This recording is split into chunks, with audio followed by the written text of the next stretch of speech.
ಎಲ್ಲರಿಗೂ ನಮಸ್ಕಾರ. ನನ್ನ ಯೂಟ್ಯೂಬ್ ಚಾನಲ್ಗೆ ಸ್ವಾಗತ. ಆತ್ಮೀಯ ವಿದ್ಯಾರ್ಥಿಗಳೇ, ಪ್ರಥಮ BComನ ವಿದ್ಯಾರ್ಥಿಗಳೇ, ಇವತ್ತಿನ ವಿಡಿಯೋದಲ್ಲಿ ನಾನು ಮೂರನೆಯ ಪಾಠ ಸಾಹಿತ್ಯ ಬೆಳೆದು ಬಂದ ಬಗೆಯನ್ನು ವಿಶ್ಲೇಷಿಸುವುದು. ಎರಡನೇ ಪ್ರಶ್ನೆ, ಹೊಸಗನ್ನಡ ಸಾಹಿತ್ಯದ ಮೊದಲ ಘಟ್ಟ ಯಾವುದು? ಉತ್ತರ, ನವೋದಯ ಪೂರ್ವ ಘಟ್ಟ ಹೊಸಗನ್ನಡ ಸಾಹಿತ್ಯದ ಮೊದಲ ಘಟ್ಟ. ಪ್ರಶ್ನೆ 3, ನವೋದಯ ಪೂರ್ವ ಘಟ್ಟದ ಮುಂದಿನ ಘಟ್ಟ ಯಾವುದು? ಉತ್ತರ, ನವೋದಯ ಪೂರ್ವ ಘಟ್ಟದ ಮುಂದಿನ ಘಟ್ಟ ನವೋದಯ ಸಾಹಿತ್ಯ ಘಟ್ಟ. ನಾಲ್ಕನೇ ಪ್ರಶ್ನೆ, ಹೊಸಗನ್ನಡ ಸಾಹಿತ್ಯದ ಆದ್ಯ ಪ್ರವರ್ತಕರು ಯಾರು? ಉತ್ತರ, BM ಶ್ರೀಯವರು ಹೊಸಗನ್ನಡ ಸಾಹಿತ್ಯದ ಆದ್ಯ ಪ್ರವರ್ತಕರು. ಐದನೆಯ ಪ್ರಶ್ನೆ, ಹೊಸಗನ್ನಡ ಸಾಹಿತ್ಯದ ಮೊದಲ ಹಂತ ಯಾವುದು? ಉತ್ತರ, 1820ರಿಂದ 1920ರವರೆಗಿನ ಕಾಲ ಹೊಸಗನ್ನಡದ ಸಾಹಿತ್ಯದ ಮೊದಲ ಹಂತ. ಪ್ರಶ್ನೆ 6, ಹೊಸಗನ್ನಡ ಸಾಹಿತ್ಯದ ಎರಡನೆಯ ಹಂತ ಯಾವುದು? ಉತ್ತರ, 1931ರಿಂದ 1958ರ ಅವಧಿ ಹೊಸಗನ್ನಡ ಸಾಹಿತ್ಯದ ಎರಡನೆಯ ಹಂತ. ಪ್ರಶ್ನೆ 7, ಕನ್ನಡದಲ್ಲಿ ಹೊಸಗನ್ನಡದ ಹೆದ್ದಾರಿ ಅಥವಾ ಹೆಬ್ಬಾಗಿಲು ತೆರೆದ ಮಹತ್ವದ ಕವನ ಸಂಕಲನ ಯಾವುದು? ಉತ್ತರ, BM ಶ್ರೀಯವರ ಇಂಗ್ಲಿಷ್ ಗೀತೆಗಳು ಕನ್ನಡದಲ್ಲಿ ಹೊಸಗನ್ನಡದ ಹೆದ್ದಾರಿ ಅಥವಾ ಹೆಬ್ಬಾಗಿಲು ತೆರೆದ ಮಹತ್ವದ ಕವನ ಸಂಕಲನ. ಪ್ರಶ್ನೆ 8, ಪ್ರಗತಿಶೀಲ ಸಾಹಿತ್ಯ ಕಾಣಿಸಿಕೊಂಡದ್ದು ಯಾವಾಗ? ಉತ್ತರ, ಪ್ರಗತಿಶೀಲ ಸಾಹಿತ್ಯ ಕಾಣಿಸಿಕೊಂಡದ್ದು 1935ರ ಸುಮಾರಿಗೆ. 9ನೇ ಪ್ರಶ್ನೆ, ಮಾಡರ್ನ್ ಪೊಯೆಟ್ರಿಗೆ ಸಮಾಧಿಯಾದ ಕನ್ನಡ ಸಾಹಿತ್ಯ ಯಾವುದು?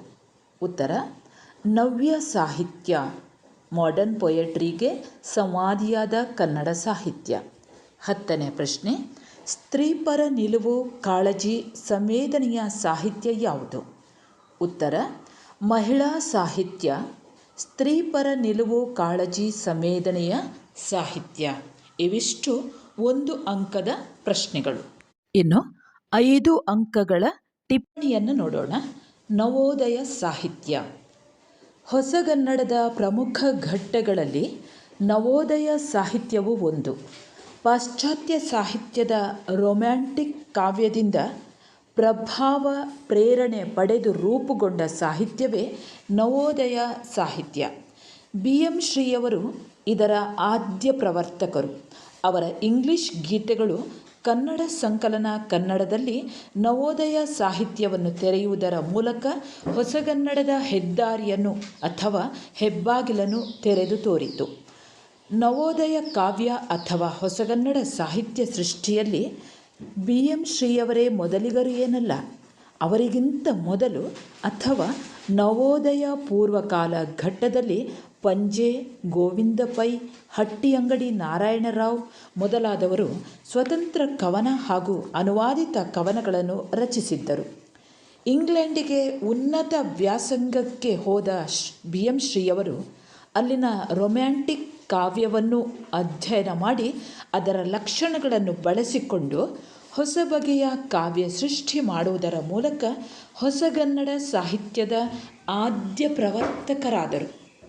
ಶ್ರೀಯವರು ಹೀಗೆ ಹೆದ್ದಾರಿ ನಿರ್ಮಿಸಿಕೊಟ್ಟ ಬಳಿಕ ನವೋದಯ ಕಾವ್ಯದಲ್ಲಿ ಕುವೆಂಪು, ಬೇಂದ್ರೆ, ಮಾಸ್ತಿ, ಪೂತಿನ, DVG, GS Shivarudrappa, Channaveera Kanavi, Kavyananda, KS Narasimhaswamy, Nisar Ahmed, NS Narayana Bhat, Chandrashekhara Kambara ಮೊದಲಾದವರು ಒಳ್ಳೊಳ್ಳೆಯ ಕವನ ಹಾಗೂ ಭಾವಗೀತೆಗಳನ್ನು ಬರೆದರು. ಈ ನವೋದಯದಲ್ಲಿ ಭಾವಗೀತೆಯ ಹುಲುಸಾದ ಬೆಳೆಯೇ ಬಂದಿತು. ಎರಡನೆಯದು ಬಂಡಾಯ ಸಾಹಿತ್ಯ. ಬಂಡಾಯ ಅಥವಾ ದಲಿತ ಸಾಹಿತ್ಯ ಆಧುನಿಕ ಕನ್ನಡ ಕಾವ್ಯದ ಮಹತ್ವದ ಘಟ್ಟಗಳಲ್ಲಿ ಒಂದು ಬಂಡಾಯ ಅಥವಾ ದಲಿತ ಸಾಹಿತ್ಯ ಚಳುವಳಿ. ನವ್ಯದ ಮುಕ್ತಾಯವನ್ನು ಘೋಷಿಸುತ್ತಾ ಪ್ರಾರಂಭವಾದ ಈ ಚಳುವಳಿ ಏಕಕಾಲಕ್ಕೆ ಸಾಹಿತ್ಯ ಮತ್ತು ಸಂಘಟನೆಯ ಸ್ವರೂಪವನ್ನು ತಾಳಿ ಮಹತ್ವದ ನಿರೀಕ್ಷೆಗಳನ್ನು ಹುಟ್ಟುಹಾಕಿದೆ. ಸಮಾಜಮುಖಿಯಾಗಿ ಮನುಷ್ಯ ಸಂಬಂಧವನ್ನು, ಸಮಾಜವನ್ನು, ಅದರಲ್ಲಿನ ಡೊಂಕುಗಳನ್ನು ಹುಡುಕುತ್ತದೆ. ತನ್ಮೂಲಕ ದೇಶವನ್ನು ಸುಧಾರಿಸುವ ಮಹತ್ವದ ಹಂಬಲವನ್ನೂ ಕನಸನ್ನೂ ಇರಿಸಿಕೊಂಡು ರೂಪುಗೊಂಡಿದೆ. ಬಂಡಾಯ ದಲಿತ ಸಮಷ್ಟಿ ನೆಲೆಯಿಂದ ಸಮುದಾಯದ ಹಿತದ ದೃಷ್ಟಿಯಿಂದ ಚಿಂತನೆಗಳನ್ನು ರೂಪಿಸಲು ನಡೆಸಿದ ಮೊದಲ ಪ್ರಯತ್ನ ಎನ್ನಬಹುದು. ಬಂಡಾಯ ಎನ್ನುವುದು ಶೋಷಣೆಯ ವಿರುದ್ಧದ ಧ್ವನಿ.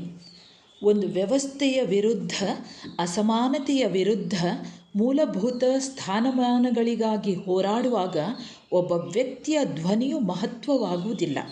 ಅದು ಒಂದೇ ಮನೋಭಾವದ ಗುಣಧರ್ಮದ ಸಮೂಹವನ್ನು ಬಯಸುತ್ತದೆ.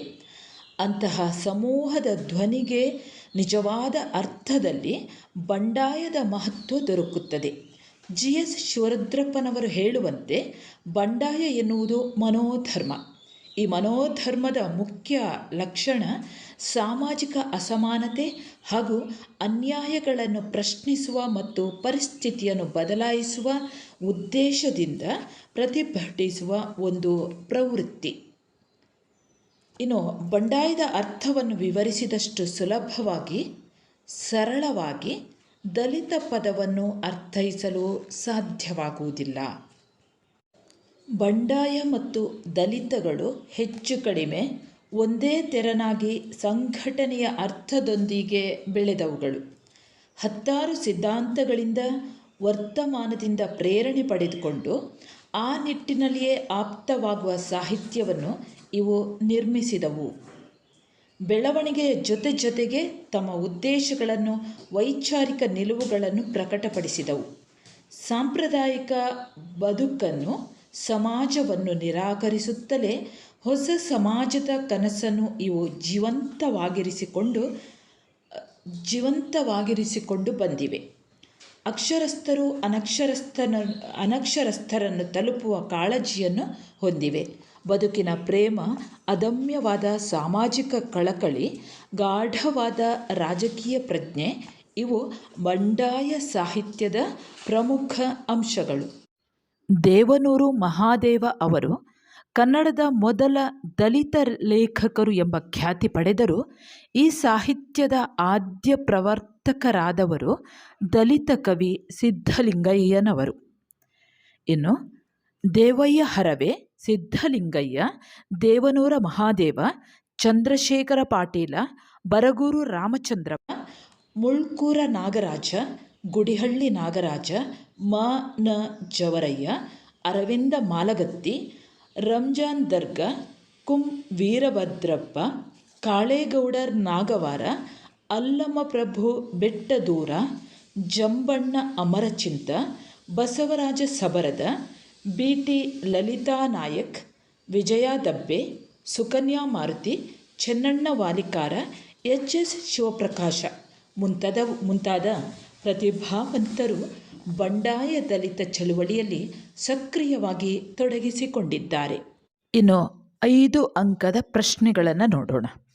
ಹೊಸಗನ್ನಡ ಸಾಹಿತ್ಯದ ಪ್ರಮುಖ ಘಟ್ಟಗಳು ಯಾವುವು?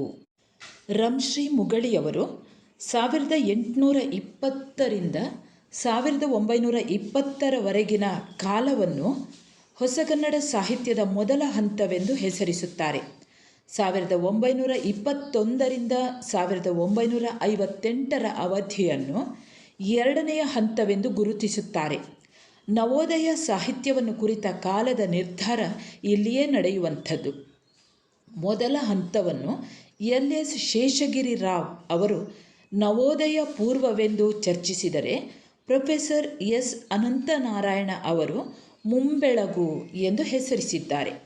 ಮುದ್ದಣನ ಪ್ರಸ್ತಾಪದ ಹಿನ್ನೆಲೆಯಲ್ಲಿ 1820 ಮಹತ್ವದ್ದು ಎಂದು ತಿಳಿದರೂ ಆ ಕಾಲಘಟ್ಟದಲ್ಲಿ ಬಹುಗಟ್ಟಿ ಎನ್ನಬಹುದಾದ ಸಾಹಿತ್ಯ ಸೃಷ್ಟಿಯೇನೂ ನಡೆದಂತೆ ತೋರುವುದಿಲ್ಲ. 1820ರಲ್ಲಿ ಶೇಷಗಿರಿಯವರು, 1883ರಲ್ಲಿ ಬಸವಪ್ಪ ಶಾಸ್ತ್ರಿಗಳು ಕಾಳಿದಾಸನ ಶಾಕುಂತಲವನ್ನು ಕನ್ನಡಕ್ಕೆ ತಂದರು. 1882ರಲ್ಲಿ ಇಗ್ಗಪ್ಪ ಹೆಗಡೆಯ ವಿವಾಹ ಪ್ರಹಸನ ಪ್ರಕಟವಾಯಿತು. 1885ರಲ್ಲಿ ವೆಂಕಟಾಚಾರ್ಯರು ಬಂಕಿಮಚಂದ್ರರ ದುರ್ಗೇಶ ನಂದಿನಿಯನ್ನು ಅನುವಾದಿಸಿದರು. ಹೀಗೆ ಅಲ್ಲಲ್ಲಿ ಕೆಲವು ಪ್ರಯತ್ನಗಳು ನಡೆದವು. ಶೇಕ್ಸ್ಪಿಯರನ ಬಹುಪಾಲು ನಾಟಕಗಳು ಭಾಷಾಂತರ, ರೂಪಾಂತರಗಳ ರೂಪದಲ್ಲಿ ಕನ್ನಡದಲ್ಲಿ ದಾಖಲಾದವು. ಒಂದಷ್ಟು ಕವಿತೆಗಳು ಕನ್ನಡದಲ್ಲಿ ಅನುವಾದಗೊಂಡವು. ಎಸ್. ಜಿ. ನರಸಿಂಹಾಚಾರ್ಯರು ಅವರೊಂದಿಗೆ ಜಯರಾಜಾಚಾರ್ಯರೂ ಒಂದಷ್ಟು ಪ್ರಯತ್ನಗಳನ್ನು ನಡೆಸಿ ಭಾಷೆಯನ್ನು ಸರಳಗೊಳಿಸಿ ಕಾವ್ಯವನ್ನು ಅಭಿವ್ಯಕ್ತಗೊಳಿಸಲು ಪ್ರಯತ್ನಿಸಿದರು. ಇವರೊಂದಿಗೆ ಪಂಜೆ ಮಂಗೇಶರಾಯರು, ಗೋವಿಂದ ಪೈಯವರು, ಹುಯಿಲಗೋಳ ನಾರಾಯಣರಾಯರು ಮೊದಲಾದ ಪ್ರತಿಭಾವಂತರು ಹೊಸಗನ್ನಡ ಕಾವ್ಯದ ಹೊಸ ಮಾರ್ಗ ಮಾದರಿಯ ಹುಡುಕಾಟದಲ್ಲಿ ಸಕ್ರಿಯವಾಗಿ ತೊಡಗಿಸಿಕೊಂಡಿದ್ದರು. ಒಟ್ಟಿನಲ್ಲಿ 1870ರಿಂದ 1920ರವರೆಗಿನ 50 ವರ್ಷಗಳ ಕಾಲವನ್ನು ಪ್ರಯೋಗಗಳ ಕಾಲ ಎಂದು ಕರೆಯಲಾಗಿದೆ. 1920ರಲ್ಲಿ ಹಟ್ಟಿಯಂಗಡಿ ನಾರಾಯಣರಾವ್ ಅವರು ಆಂಗ್ಲ ಕವಿತಾ ಸಾರ ಎಂಬ ಕವನ ಸಂಕಲನವೊಂದನ್ನು ಪ್ರಕಟಿಸಿದ್ದರು. ಎರಡನೇ ಪ್ರಶ್ನೆ, ಪ್ರಗತಿಶೀಲ ಸಾಹಿತ್ಯದ ಧ್ವನಿ ಏನು? ಉತ್ತರ: ಸುಮಾರು 1935ರ ಹೊತ್ತಿಗೆ ಕನ್ನಡ ಸಾಹಿತ್ಯ ಸಂದರ್ಭದಲ್ಲಿ ಹೊಸ ಸಂಚಲನವೊಂದು ಪ್ರಾರಂಭವಾಯಿತು. ಈ ಬಗೆಯ ಹೊಸತನದ ಗಾಳಿ ಪ್ರಾಯಶಃ ಭಾರತದಾದ್ಯಂತ ಬೀಸತೊಡಗಿತು. ಇದೊಂದು ಮಹತ್ವದ ಬದಲಾವಣೆಯ ಅಂಶವಾಗಿತ್ತು. ಸಮಾಜದೊಳಗಿನ ಅಸಮಾನತೆಯ ವಿರುದ್ಧ ದನಿ ಎತ್ತುವ ಸಂಗತಿಗೆ ಇದು ಸಂಬಂಧಿಸಿದ್ದಾಗಿತ್ತು. ಇದನ್ನೇ ಪ್ರಗತಿಶೀಲ ಚಳುವಳಿ ಎನ್ನುವ ಹೆಸರಿನಿಂದ ಗುರುತಿಸಲಾಯಿತು. ಆನ ಕೃಷ್ಣರಾಯರನ್ನು ಈ ಚಳುವಳಿಯ ನೇತಾರರು ಎಂದು ಗುರುತಿಸಲಾಯಿತು. ನವೋದಯದ ಆದರ್ಶ ಮತ್ತು ಕನಸುಗಾರಿಕೆಯ ಬದುಕಿಗೂ ವಾಸ್ತವ ಜಗತ್ತಿಗೂ ಇರುವ ಅಪಾರವಾದ ಅಂತರವನ್ನು ಕುರಿತು ಈ ಚಳುವಳಿ ಧ್ವನಿ ಎತ್ತಿತು. ರೋಷ ಪ್ರಗತಿಶೀಲರ ಪ್ರಮುಖ ಲಕ್ಷಣವಾಗಿತ್ತು. ಸುತ್ತಲಿನ ಸಮಾಜದ ಕೊಳೆಯನ್ನು ತೊಳೆಯುವ ಹಠದಿಂದ, ಉದ್ದೇಶದಿಂದ ಸಾಹಿತ್ಯ ಸೃಷ್ಟಿಯಾಗಬೇಕಾದ ಅನಿವಾರ್ಯತೆಯನ್ನು ಪ್ರಗತಿಶೀಲರ ಸಾಹಿತ್ಯ ಪ್ರಚೋದಿಸತೊಡಗಿತ್ತು. ಮನೆ, ಮಠ, ದೇವಾಲಯಗಳ ಆಷಾಢಭೂತಿತನ, ಸ್ತ್ರೀ ಶೋಷಣೆ, ಬಡವ ಬಲ್ಲಿದ, ಜಾತಿವರ್ಗ ಮೊದಲಾದ ಸಮಾಜದ ಬಹುಮುಖ್ಯ ಪ್ರಶ್ನೆಗಳ ಕುರಿತು ಬರೆಯಬೇಕು ಎನ್ನುವ ಅರ್ಥಪೂರ್ಣ ಬದ್ಧತೆಯನ್ನು ಪ್ರಗತಿಶೀಲರು ಪ್ರಕಟಿಸತೊಡಗಿದರು. ಮೂಲತಃ ಪ್ರತಿಭಟನೆಯ ಅರ್ಥದಿಂದಲೇ ಆರಂಭವಾದ ಪ್ರಗತಿಶೀಲ ಚಳವಳಿಯ ಮುಖಂಡರು ನವೋದಯದವರನ್ನು ಪ್ರತಿಗಾಮಿಗಳು ಎಂದು ಕರೆದರು. ನವೋದಯ ವ್ಯಕ್ತಿತ್ವ ವಿಕಸನದಿಂದ ಸಾಮಾಜಿಕತೆಯ ಶುದ್ಧತೆಯನ್ನು ಸಾಧಿಸಲಾದ ಸಾಹಿತ್ಯ. ಪಾಶ್ಚಾತ್ಯರಲ್ಲಿ ಕಾಣಿಸಿಕೊಂಡ ಮಾಡರ್ನ್ ಪೊಯೆಟ್ರಿಗೆ ಸಂವಾದಿಯಾಗಿ ನವ್ಯ ಸಾಹಿತ್ಯವನ್ನು ಬಳಕೆ ಮಾಡಲಾಗಿದೆ. ಕನ್ನಡ ಸಾಹಿತ್ಯದಲ್ಲಿ ಮೊದಲ ಬಾರಿಗೆ ನವ್ಯ ಪದವನ್ನು ಬಳಸಿದವರು ವಿ. ಕೃ. ಗೋಕಾಕರು. 1950ರಲ್ಲಿ ಮುಂಬಯಿಯಲ್ಲಿ ನಡೆದ ಕನ್ನಡ ಸಾಹಿತ್ಯ ಸಮ್ಮೇಳನದ ಸಾಹಿತ್ಯ ಗೋಷ್ಠಿಯ ಅಧ್ಯಕ್ಷರಾಗಿದ್ದ ಗೋಕಾಕರು ಸಾಹಿತ್ಯ ಮತ್ತು ನವ್ಯತೆ ಎನ್ನುವ ವಿಷಯದ ಕುರಿತು ಉಪನ್ಯಾಸ ನೀಡಿದರು. ಅದೇ ಉಪನ್ಯಾಸದಲ್ಲಿ ನವ್ಯ ಸಾಹಿತ್ಯ ಸೃಷ್ಟಿಯ ಅನಿವಾರ್ಯತೆ ಹಾಗೂ ನವ್ಯದ ಹಾದಿಯನ್ನು ವಿವರಿಸಿದರು. ಸಮಗ್ರ ನವ್ಯ ಕಾವ್ಯದ ಕಲ್ಪನೆ ಲಭ್ಯವಾದುದು ಗೋಪಾಲಕೃಷ್ಣ ಅಡಿಗರಿಂದ. ಆದುದರಿಂದ ಅಡಿಗರನ್ನೇ ಕನ್ನಡ ನವ್ಯ ಕಾವ್ಯದ ಪ್ರವರ್ತಕರು ಎಂದು ಗುರುತಿಸಲಾಗಿದೆ. ಅವರು 1952ರಲ್ಲಿ ತಮ್ಮ ನಡೆದು ಬಂದ ದಾರಿ ಈ ಸಂಕಲನದ ಮುನ್ನುಡಿಯಲ್ಲಿ ನವ್ಯ ಕಾವ್ಯದ ಪ್ರವೇಶವನ್ನು ವಿದ್ಯುಕ್ತವಾಗಿ ಘೋಷಣೆ ಮಾಡಿದರು. ಅದರಲ್ಲಿ ಅವರು ಭಾಷೆ, ಸಾಹಿತ್ಯ, ಹೊಸತನ, ಅನಿವಾರ್ಯತೆ ಇತ್ಯಾದಿಗಳನ್ನು ಪ್ರತಿಪಾದಿಸಿದರು. ನವ್ಯ ಕಾವ್ಯ ಸೃಷ್ಟಿಯ ಸಂದರ್ಭದಲ್ಲಿ ಅಡಿಗರ ದುಡಿಮೆ ಹೆಚ್ಚು ಗಂಭೀರವಾಗಿತ್ತು. ಆದ್ದರಿಂದಲೇ ಅಡಿಗರು ನವ್ಯ ಸಾಹಿತ್ಯದ ವಕ್ತಾರರಾಗಿ ಕನ್ನಡದ ಶ್ರೇಷ್ಠ ನವ್ಯ ಕವಿಗಳಾಗಿ ಗುರುತಿಸಿಕೊಂಡಿದ್ದಾರೆ.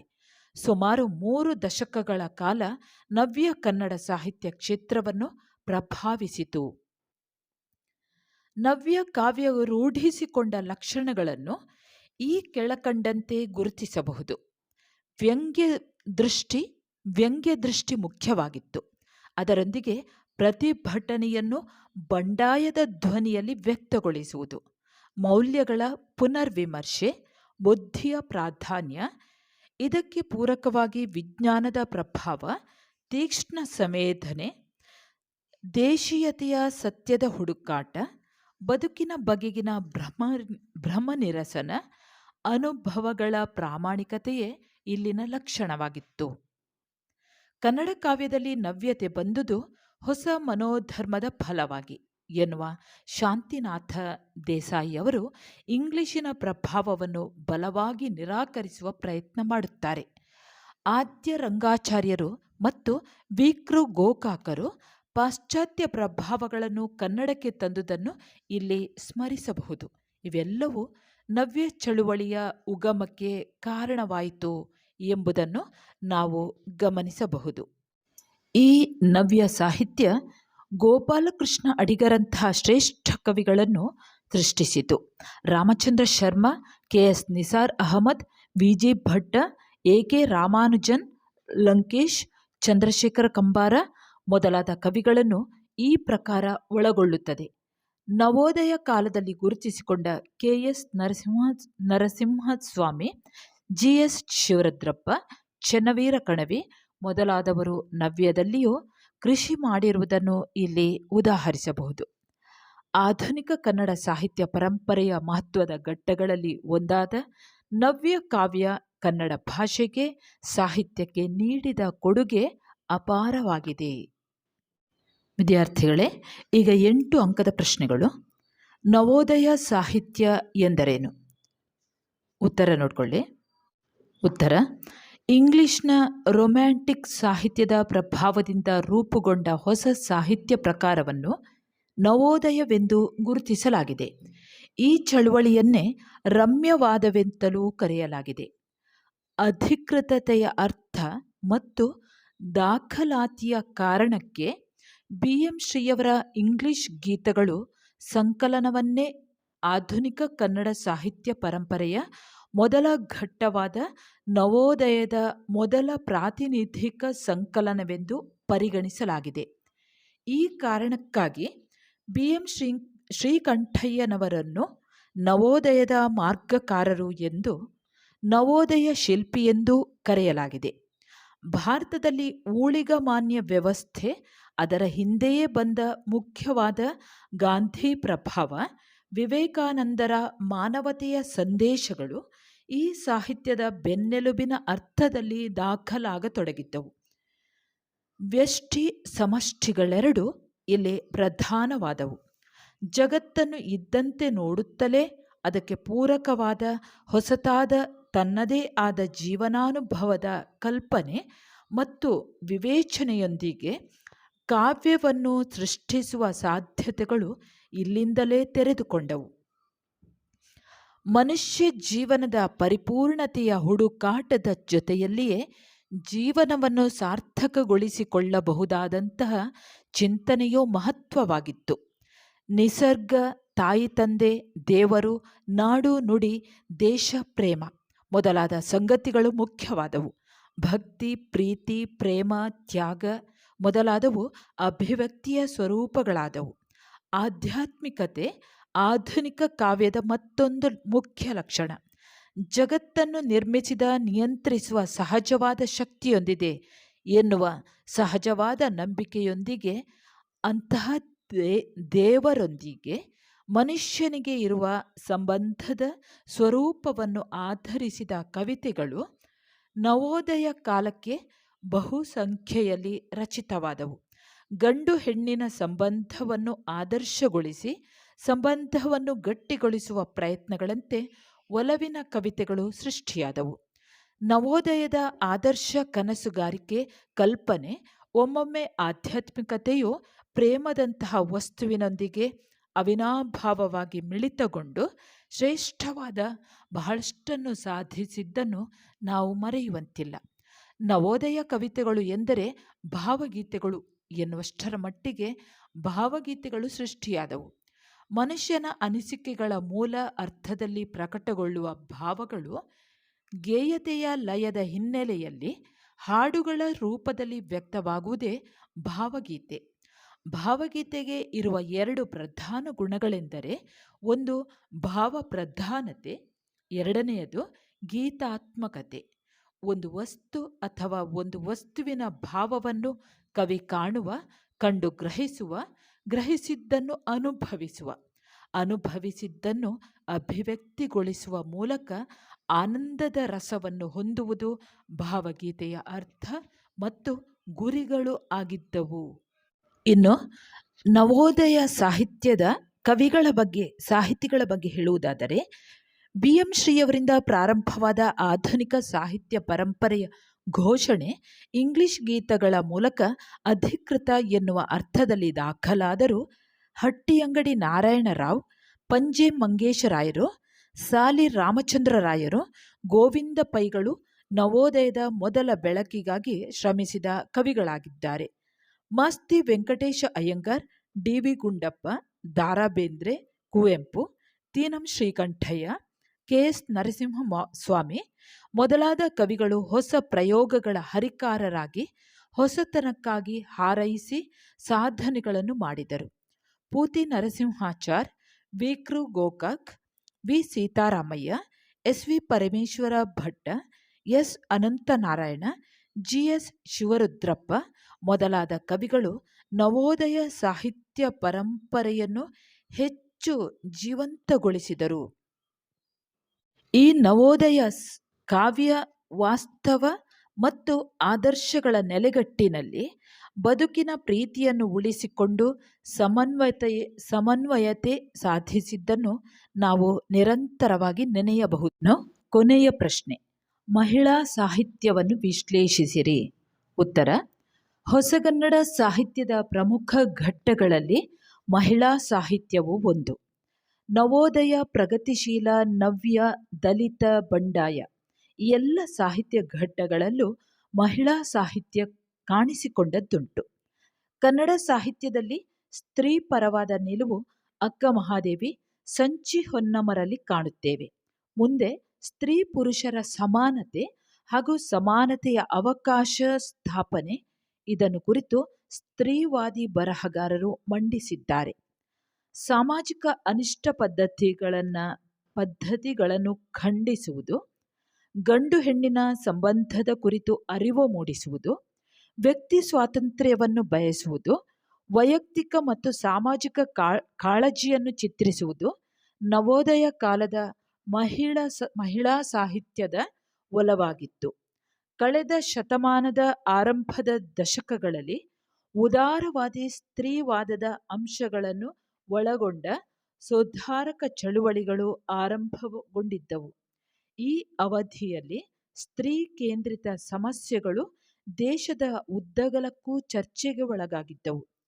ಈ ಮೊದಲ ಹಂತದಲ್ಲಿ ಬಂದ ತಿರುಮಲಾಂಬ, ಕಲ್ಯಾಣಮ್ಮ, ಕೊಡಗಿನ ಗೌರಮ್ಮ, ಶ್ಯಾಮಲಾದೇವಿ, ಜಾನಕಮ್ಮ ಮೊದಲಾದ ಲೇಖಕಿಯರು ತಮ್ಮ ಕೃತಿಗಳಲ್ಲಿ ಸ್ತ್ರೀ ಶಿಕ್ಷಣ, ಸ್ತ್ರೀ ಸ್ಥಾನಮಾನ, ನೋವು ನಲಿವು, ವಿವಾಹ ಪೂರ್ವ ಹಾಗೂ ವಿವಾಹ ನಂತರದ ಲೈಂಗಿಕ ಸಂಬಂಧಗಳ ಸಮಸ್ಯೆ, ಬಾಲ್ಯ ವಿವಾಹ, ವಿಧವಾ ವಿವಾಹ, ವರದಕ್ಷಿಣೆಯಂತಹ ಸಮಸ್ಯೆಗಳನ್ನು ಕುರಿತು ಚರ್ಚಿಸಿದ್ದಾರೆ. ಸ್ತ್ರೀ ಸಮಸ್ಯೆಯನ್ನು ಉಳಿದವರಿಗಿಂತ ತುಲನಾತ್ಮಕವಾಗಿ ಪ್ರಗತಿಶೀಲವಾಗಿ ಕಾಣಬಲ್ಲವರಾಗಿದ್ದ ಕಲ್ಯಾಣಮ್ಮನವರು ಮಹಿಳೆಯರ ಆರ್ಥಿಕ ಸ್ವಾತಂತ್ರ್ಯವನ್ನು ಪ್ರತಿಪಾದಿಸಿದವರು. ರಾಧಮ್ಮನವರು ಲಕ್ಷ್ಮೀಬಾಯಿ, ತಿರುಮಲಾಂಬರ ವಿವೇಕೋದಯ ಕೃತಿಗಳಲ್ಲಿ ಸ್ತ್ರೀಯರ ಸ್ವಸಮರ್ಥನೆ ಪರಂಪರಾಗತ ಚೌಕಟ್ಟಿನಲ್ಲಿ ನಡೆದುದನ್ನು ಕಾಣುತ್ತೇವೆ. ಇನ್ನು 1935ರಿಂದ ಮುಂದಿನ 2 ದಶಕಗಳು ಲೇಖಕಿಯರು ವಿಶೇಷವಾಗಿ ಗೃಹಿಣಿಯರಾಗಿದ್ದು, ಕುಟುಂಬದ ಒಳಗೆ ಹೆಣ್ಣು ಅನುಭವಿಸುವ ತುಳಿತದ ಯಾತನೆಯನ್ನು ತಮ್ಮ ಕೃತಿಗಳಲ್ಲಿ ಚಿತ್ರಿಸಿದರು. ಶ್ಯಾಮಲಾದೇವಿ, ಕೊಡಗಿನ ಗೌರಮ್ಮ, ಸರಸ್ವತೀದೇವಿ ರಾಜವಾಡೆ, ಬೆಳಗೆರೆ ಜಾನಕಮ್ಮ ಇವರೆಲ್ಲ ಭಾರತೀಯ ಅನ್ಯ ಭಾಷೆ ಸಾಹಿತ್ಯ ಮಹಿಳಾ ಚಳುವಳಿಗಳ ಸಂಪರ್ಕ ಪಡೆದವರಾಗಿದ್ದು ಉದಾರವಾದಿ ಮಹಿಳಾವಾದವನ್ನು ಚಿತ್ರಿಸಿದರು. ಇವರನ್ನು ಕೌಟುಂಬಿಕ ಸಮಸ್ಯೆ ನೋವುಗಳು ಕಾಡಿವೆ. ಇವರೆಲ್ಲ ಮಹಿಳೆಯರ ಸ್ಥಿತಿಗತಿ ಸಮಸ್ಯೆಗಳನ್ನು ಸಾಮಾಜಿಕ ನೆಲೆಗಟ್ಟಿನಲ್ಲಿ ನೋಡಬಯಸುತ್ತಾರೆ. ಎನ್ ರಾಜಲಕ್ಷ್ಮಿ, ವೀಣಾ ಶಾಂತೇಶ್ವರರಂಥವರು ನವ್ಯ ಸಾಹಿತ್ಯದ ಲೇಖಕರಿಂದ ಪ್ರೇರಣೆ ಪಡೆದರೂ ಸ್ತ್ರೀ ಪಾತ್ರ ಚಿತ್ರಣವನ್ನು ಲೇಖಕರಿಗಿಂತಲೂ ವಿಭಿನ್ನವಾಗಿ ಚಿತ್ರಿಸುತ್ತಾರೆ. ಸ್ತ್ರೀ ಮಾನಸಿಕ ದೌರ್ಬಲ್ಯ, ಅಂತರ್ಮುಖತೆಗಳಿಗೆ ಒಳಗಾಗದಿರುವುದು, ತಮ್ಮ ಅಸ್ತಿತ್ವವನ್ನು ಗುರುತಿಸಿ ಸ್ವತಂತ್ರವಾಗಿ ಬದುಕಲು ಇಚ್ಛಿಸುವುದು, ಸ್ತ್ರೀ ಸ್ವಾತಂತ್ರ್ಯ, ಸಮಾನತೆ, ಪುರುಷ ಪ್ರಧಾನ ವ್ಯವಸ್ಥೆಯ ಬಂಧನದಿಂದ ಬಿಡಿಸಿಕೊಳ್ಳುವ ಪ್ರಯತ್ನವನ್ನು, ಮಾನಸಿಕ ತೊಳಲಾಟ, ಅಸಹಾಯಕತೆ ಇವು ಮಹಿಳಾ ಸಾಹಿತ್ಯದ ನವ್ಯ ಲೇಖಕಿಯ ಪ್ರಮುಖ ಲಕ್ಷಣಗಳು. ದಲಿತ ಬಂಡಾಯದ ಲೇಖಕಿಯರು ಮಧ್ಯಮ ವರ್ಗದ ಅನುಭವಗಳೊಂದಿಗೆ ಕೆಳವರ್ಗದ ಶೋಷಿತರ ಸಂವೇದನೆಗಳನ್ನು ಚಿತ್ರಿಸಿದರು. ಸಾರಾ ಅಬೂಬಕ್ಕರ್, ಬಾನು ಮುಷ್ತಾಕ್ ಇವರು ತಮ್ಮ ಸಮಾಜದ ಮಹಿಳೆಯರ ಶೋಷಣೆಯ ಬದುಕನ್ನೇ ತೆರೆದಿಡುವುದರ ಮೂಲಕ ಕನ್ನಡ ಸಾಹಿತ್ಯಕ್ಕೆ ಮುಸ್ಲಿಂ ಸಾಹಿತ್ಯ ಎಂಬ ಒಂದು ಪ್ರಕಾರವನ್ನೇ ಕಾಣಿಕೆಯಾಗಿ ಕೊಟ್ಟರು. ಶೈಲಜಾ ಉಡಚಣ, ಮುಕ್ತಾಯಕ್ಕ, ಎಂ.ಆರ್. ಕಮಲ, ಎಚ್.ಎಲ್. ಪುಷ್ಪ, ಶಶಿಕಲಾ ವೀರಯ್ಯಸ್ವಾಮಿ, ಲಲಿತಾ ನಾಯಕ ಮೊದಲಾದವರು ಸ್ತ್ರೀ ಸ್ಥಾನಮಾನದ ಬದಲಾವಣೆಯ ಕುರಿತು ಚಿತ್ರಿಸಿದರು. ಪ್ರೀತಿಯ ವಿದ್ಯಾರ್ಥಿಗಳೇ, ನೀವು ನನ್ನ ಚಾನೆಲ್ಗೆ ಹೊಸಬರಾಗಿದ್ದಲ್ಲಿ ಸಬ್ಸ್ಕ್ರೈಬ್ ಮಾಡಿಕೊಳ್ಳಲು ಮರೆಯದಿರಿ. ಯಾಕೆಂದರೆ ಈ ಪಠ್ಯಪುಸ್ತಕಕ್ಕೆ ಸಂಬಂಧಿಸಿದ ಹಾಗೆ ಎಲ್ಲ ಪಾಠಗಳ ಪ್ರಶ್ನೋತ್ತರಗಳನ್ನು ನಾನು ಹಾಕ್ತಾ ಹೋಗ್ತೇನೆ.